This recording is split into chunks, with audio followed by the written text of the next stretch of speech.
The magic of life is in slowing down. In today's video, I'm going to talk to you about something that I've realized, and it's a pretty simple concept. But by the time you're done with this video, I hope you can take and apply this to your own life and really feel into what it feels like to slow down. So, one thing that we do, at least in the Western world, and I know a lot of the rest of the world as well, we're so engulfed in this social media, in what objects we want to have, a car, a nice house, this or that. And that speeds up things for us. Like we want to get there fast. How do we get there as fast as we can? And in doing this, we don't take care of ourselves. We don't really truly listen to the depth of what's going on inside of us.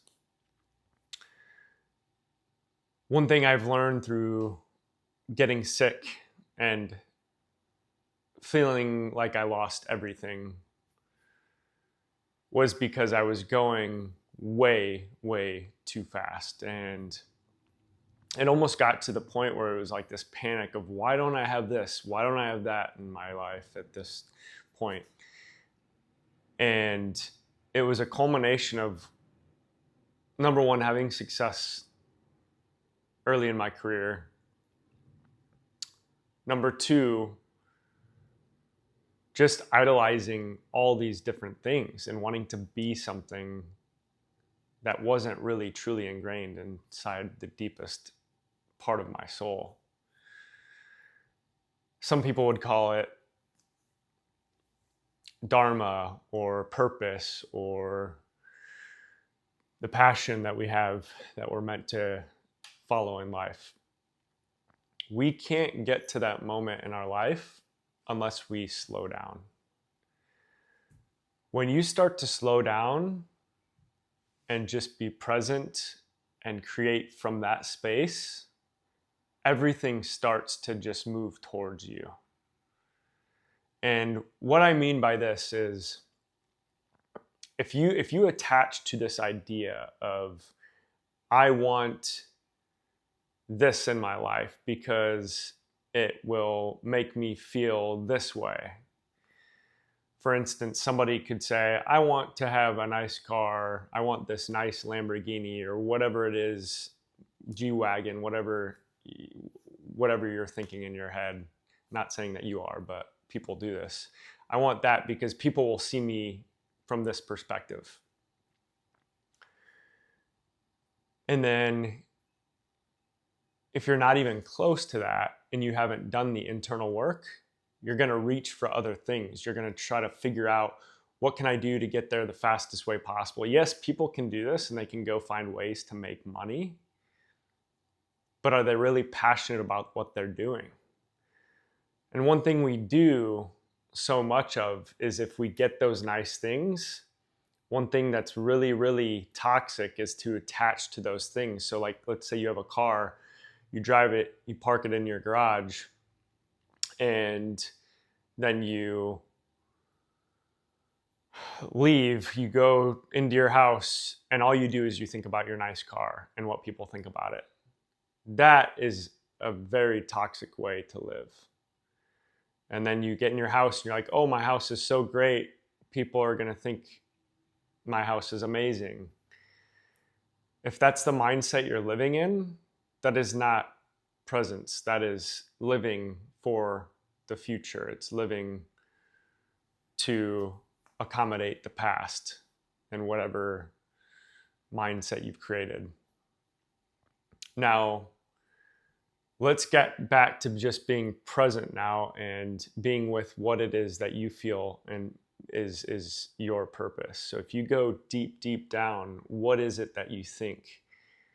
Not think, but know. What do you know you're passionate about, and what difference can that make for other people? How can that make other people's lives more fruitful, just from a pure happiness perspective or healing perspective, or moving them along in this life the best way you can given the gifts that you were given.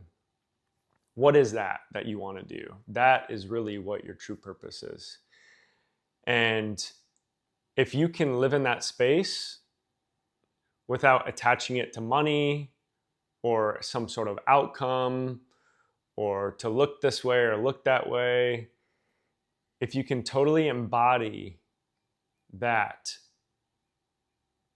from the space of, I just love this, and every day if I were to do this, I'd be happy.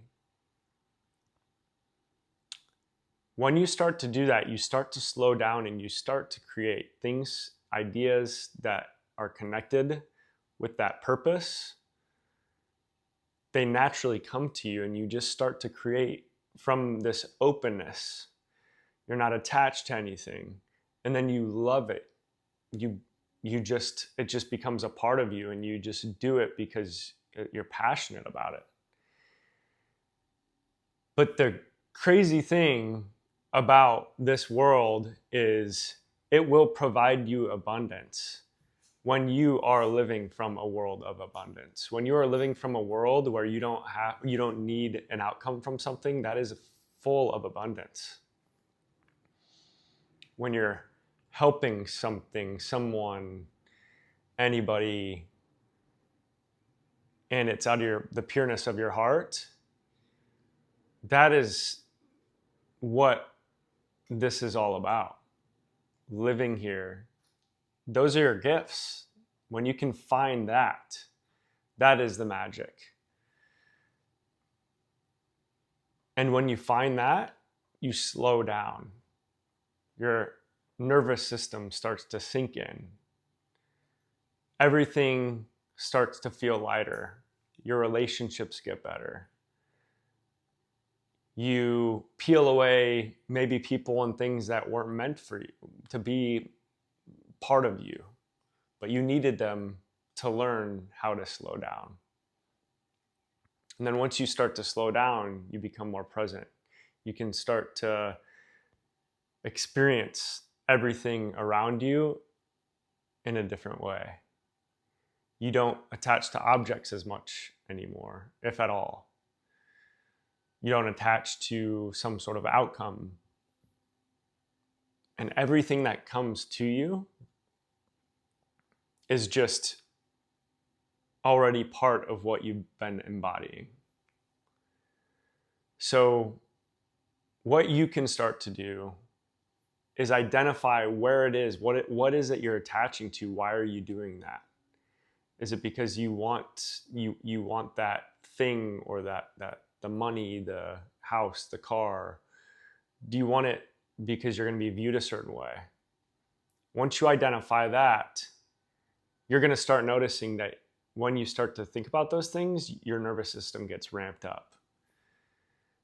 And then when you start to think about what it is you're most passionate about, what you love,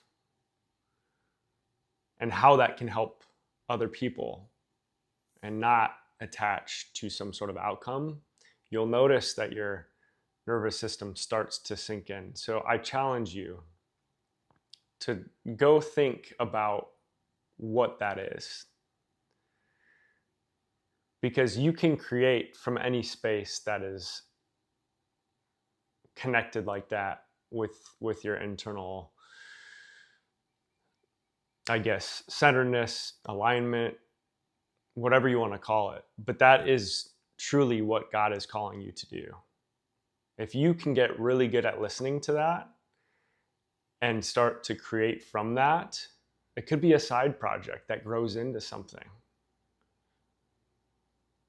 For instance, me talking to people here, I've had my whole life, I've been involved in sports, health, and gone through some really tough things, as we all do. And my purpose is to help people start to heal and come back to themselves. And really become that passion and that purpose that they really know inside. and start to embody that and really live a joyful life of abundance. So,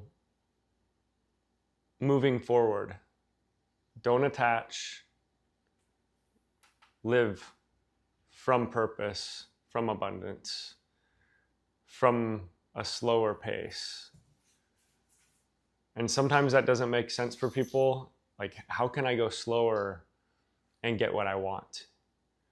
Well, at that point, once you're moving slower and you're at peace, you create from a more authentic place. And people can feel that, and that'll attract others. And once you attract others, you can naturally just start to build. And it'll become not effortless. You have to follow what you want to do to create. But to a certain extent, it's going to feel so alive because you just love what you're doing. On the other hand, if you attach to things, that's going to speed up your nervous system. It's going to speed up what you're trying to do. And you'll find yourself continuing to reach without joy, without happiness, without abundance. I hope this helped today reframe your mind or affirm maybe some thoughts that you have already had. Thank you for listening. I appreciate you, and I look forward to the next video. Have a great day full of gratitude, joy, and abundance.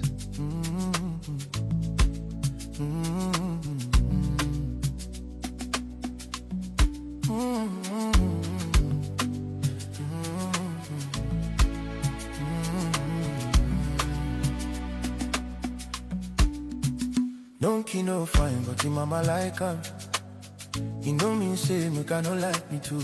I know fi give my neighbor. Good thing I no get to fuck you 70 times, 7 times. Go ahead, curry flavor day my mind. Recipe for disaster. Yam pepper scatter scatter. Issue at yon. Now I choose to love me.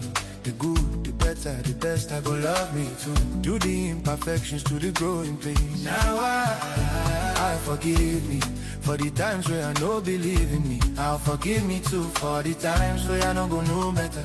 Because nobody they perfect, so I forgive me first. Yes, I choose to love me. The highs, the lows, the in betweens, I'll love me too. With the dark nights, days where I got control.